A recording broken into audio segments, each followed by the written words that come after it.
Hello everyone, welcome back to our channel Learn Easily with me. இந்த வீடியோல என்ன பார்க்க போறோம்னா 10th standard maths chapter 2 exercise 2.3ல question number 5 தான் பார்க்க போறோம்.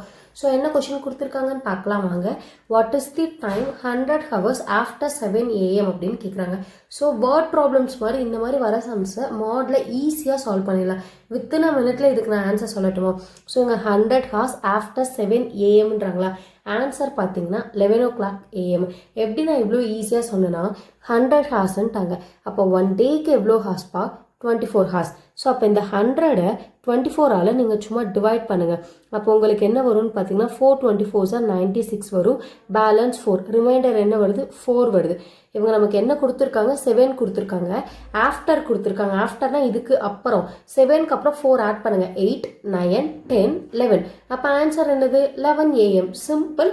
பட் இதை நம்ம எப்படி ஸ்டெப் பை ஸ்டெப்பாக பார்க்கலாம் அப்படின்றத சொல்ல போகிறோம். ஓகேங்களா? இந்த ஷார்ட்கட் எதுக்கு சொன்னேன் அப்படின்னா எக்ஸாமில் நீங்கள் ஸ்டெப் பை ஸ்டெப்பாக போட்டுட்டு சப்போஸ் உங்களுக்கு தெரியலையா இல்லை கன்ஃபியூஸ் ஆகுதா எப்படி ரீசெக் பண்ணலாம் அப்படின்றப்போ இந்த ஷார்ட்கட் யூஸ் பண்ணிக்கோங்க. எப்போ 24 ஹார்ஸ் போடணும் அப்படின்னா என் கொஷினில் 24 ஹார்ஸையும் தாண்டி எனக்கு இப்போ 24 ஆர் 25 26 இந்த மாதிரி ஹவர்ஸ் வந்துச்சு அப்படின்னா நான் 24 யூஸ் பண்ணிக்கணும். இல்லை 10 ஹார்ஸ் தான் இருக்குது அப்படின்னா நான் அப்போ அந்த டைமில் 12 ஹார்ஸ் அப்படின்றத நான் யூஸ் பண்ணிக்கணும். ஸோ அது நமக்கு நெக்ஸ்ட் எக்ஸாமில் வருது. அதுக்கோட வீடியோவும் நான் போடுறேன். ஸோ அதுவுமே நீங்கள் வாட்ச் பண்ணுங்கள். ஓகேங்களா? 100 ஹார்ஸ் கொடுத்துருக்காங்க. அப்போ நான் 24 ஹாரால் டிவைட் பண்ணிட்டேன். டிவைட் பண்ணால் ரிமைண்டர் என்ன வந்தது? 4. கொஷின் பாருங்க ஆஃப்டர் 7 am. ஸோ 7க்கு அப்புறம் தான் 4 அதாவது 4 இது ஆட் பண்ணணும். இதே இங்கே பிஃபோர் இருந்ததுன்னா இந்த 4 7க்கு முன்னாடி மைனஸ் பண்ணணும். பண்ண அப்படின்னா எனக்கு 3 am தான் வந்திருக்கும். ஓகேங்களா? ஸோ ஆஃப்டர் பிஃபோர் ஆல்சோ நீங்கள் கொஷினில் மஸ்ட் பார்த்துக்கோங்க. இதுதான் ஷார்ட்கட்டாக எப்படி இதுக்கான ஆன்சர் தெரிஞ்சுக்கலாம் அப்படின்ற வே. ஓகேங்களா? இது எதுக்குன்னா நீங்கள் சப்போஸ் ரீசெக் பண்ணுறதுக்கோ ஆர் கன்ஃபியூஸாக இருக்குன்றப்போ செக் பண்ணிக்கிறதுக்கு தான்.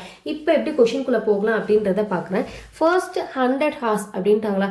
அப்போ நான் 100 போட்டுக்கிறேன். விச் இஸ் கன்கரண்ட் 2 அப்படின்ற மாதிரி போட்டுக்கிறேன். ஸோ எதுக்கு கன்கரண்ட் ஆகுதுன்னா எக்ஸ்ன்ற டைம் தான் நான் ஃபைண்ட் அவுட் பண்ணணும்.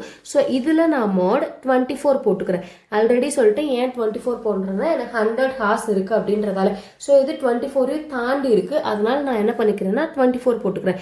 இப்போ ஆஸ் யூஷுவல் என்ன பண்ணுவோம்? 100 இந்த எக்ஸ் மைனஸ் எக்ஸாக வந்துடும் ஈக்குவல் டு இந்த 24 n. ஸோ n எதுக்குன்னா ஃபார் சம் இன்டீஜர். ஓகேங்களா?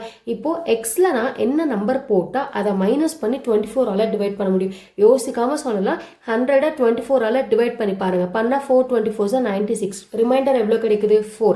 ஸோ அப்போ 100 மைனஸ் 4 ஈக்குவல் டு என்னது? 24 n. 100ல் 4 போச்சுன்னா 96. அந்த 96 என்னால் 24ஆல் டிவைட் பண்ண முடியுமா? பண்ண முடியும். அப்போ எக்ஸுக்கு எனக்கு என்ன கிடைச்சிருக்கு? 4 கிடைச்சிருக்கு. ஓகேங்களா? இதோட ஆன்சர் முடியல. இத்தனை சம்மில் அவங்க எக்ஸ் வேல்யூ கேட்டாங்கன்றதால நீங்கள் மட்டும் எக்ஸ் வேல்யூ போட்டுட்டு கொஷினை முடிச்சிடக்கூடாது. அவங்க என்ன கேட்குறாங்க? What is the time 100 hours after 7 am. இங்கே எக்ஸ் ஈக்குவல் டு 4 இருக்கு. பட் ஆஃப்டர் 7 am தான் கேட்குறாங்க. 100 hours after 7 am அப்படின்றாங்க. அப்போ 7 am plus 4 நமக்கு கிடைச்ச ரிமைண்டரை ஆட் பண்ணுறோம் ஜஸ்ட். ஓகேங்களா? அப்போது 7 am கூட 4 ஆட் பண்ணால் கண்டிப்பாக எனக்கு ஆன்சர் எதில் தான் வரும்னா ஏஎம்ல தான் வரும். அப்போ 7 + 4 என்னது 11. அப்போ ஆன்சர் பார்த்தீங்கன்னா 11 am. அவ்வளோதான் இந்த சம். இல்லை தான் டவுட்ஸ் இருந்தால் கமெண்ட் செக்ஷனில் கமெண்ட் பண்ணுங்க. நான் கிளாரிஃபை பண்ணுறேன். அப்கமிங் வீடியோஸ்க்கு சேனல் சப்ஸ்கிரைப் பண்ணிக்கோங்க. நோட்டிஃபிகேஷன் பெல்லை கிளிக் பண்ணிக்கோங்க. தேங்க்யூ.